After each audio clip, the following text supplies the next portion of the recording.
habag at malasakit. Mapagpalang araw ng Sabado, kapanalig. Kapistahan po ngayon ni San Jeronimo Emiliano at Santa Josefina Baquita. Ito po si Sister Rose Agtarap ng Daughters of St. Paul para sa mabuting balita. Atin ang pagnilayan ang Ebanghelyo ayon kay San Marcos.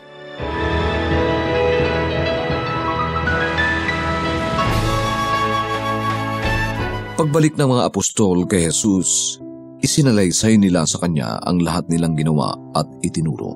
Sinabi naman niya sa kanila, "Tayo na sa isang ilang na lugar para mapag-isa tayo at makapagpahinga kayo ng kaunti."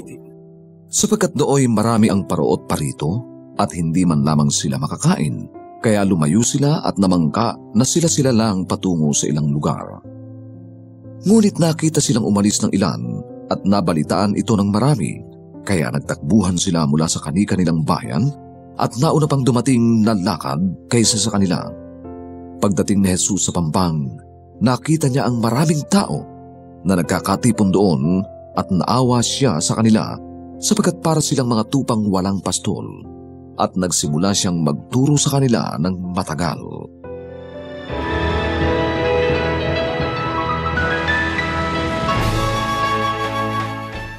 Ano kaya ang naramdaman ng mga alagad? Sinabi ni Jesus, "Magpunta tayo sa hindi mataong lugar upang makapagpahinga kayo ng kaunti."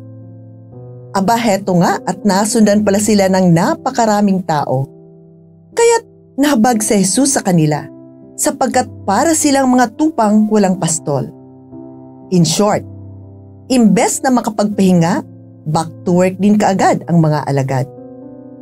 Ano kaya ang naging reaksyon nila?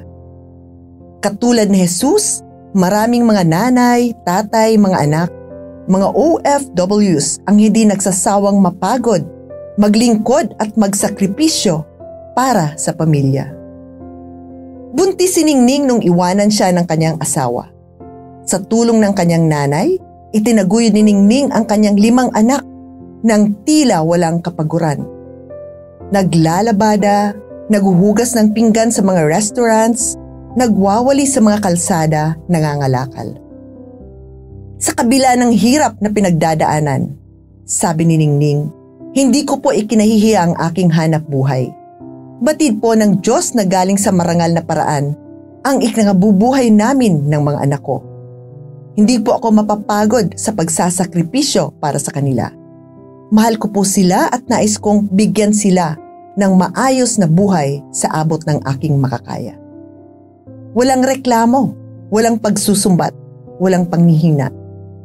Mga kapanalig, ipanalangin nating magpatuloy tayong maglingkod sa kabila ng ating mga kapaguran, sapagkat ito ang isinabuhay ni Jesus na siya nating sinusundan.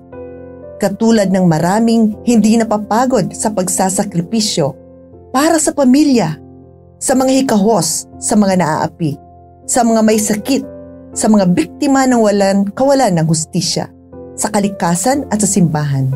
Mamuhay nawa tayo ng may habag at malasakit. Si Jesus na sumasa atin, ang tunay na mukha nito. Mga kapanalig, maraming salamat po sa inyong suporta sa aming misyon. Subscribe, like, and follow po Lines sa aming social media accounts. Patuloy po kaming humihingi ng inyong tulong upang maipagpatuloy ang programang ito. Maaari po ninyong ipadala ang inyong love offerings at donasyon sa aming donations channels. Makakaasa po kayo na kasama lagi ang inyong mga intensyon at kahilingan sa aming panalangin araw-araw. Ito pong muli si Sister Rose na nag-aanyaya sa inyong manalangin. Panginoon, gisingin nawang muli ng biyaya ng Hubileo ang pagnanasa namin sa kayamanang makalangit. Tulungan mo kaming ipalaganap ang kagalakan at kapayapaan ni Kristong aming manunubos sa buong mundo. Amen. We are here to provide a new way of communicating and proclaiming the gospel.